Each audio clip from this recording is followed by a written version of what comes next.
మొన్న మా కిషోర్ గారిని తీసుకొద్దాం అని చెప్పి స్కూల్కి వెళ్ళాను. స్కూల్కి వెళ్తే అక్కడ వీడి ఫ్రెండ్ అపార్ట్మెంట్ లో ఎవరితో కలిసి అయితే ఆడుకుంటాడో ఆ పాప కనిపిస్తే వాళ్ళ మమ్మీతో ఉంది.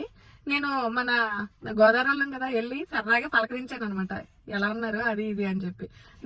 మాటలో మాట అని చెప్పేసి ఈ మాట కూడా అన్నా, నేను మీ అపార్ట్మెంట్ లోనే ఉంటాను, మీ అమ్మాయిని చాలా సార్లు చూసాను అంటే విచ్ అపార్ట్మెంట్ అని చెప్పేసి అన్నది. అంటే సేమ్ మా అపార్ట్మెంట్ నేను చెప్పాను, ఆమె అమెరికా ఆవిడ అనమాట.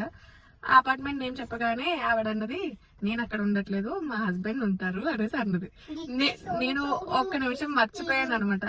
ఇక్కడ రిలేషన్షిప్స్ ఎలా ఉంటాయంటే, పిల్లలు ఉంటారు కదా, ఆ పిల్లలకి బయలాజికల్ ఫాదర్ ఒకరు ఉండొచ్చు, పెంచుకునే ఫాదర్ ఒకరు ఉండొచ్చు. అంటే ఇక్కడ చాలా బ్రాడ్ గా ఆలోచిస్తారనే అనుకోవచ్చేమో ఆ విషయంలో.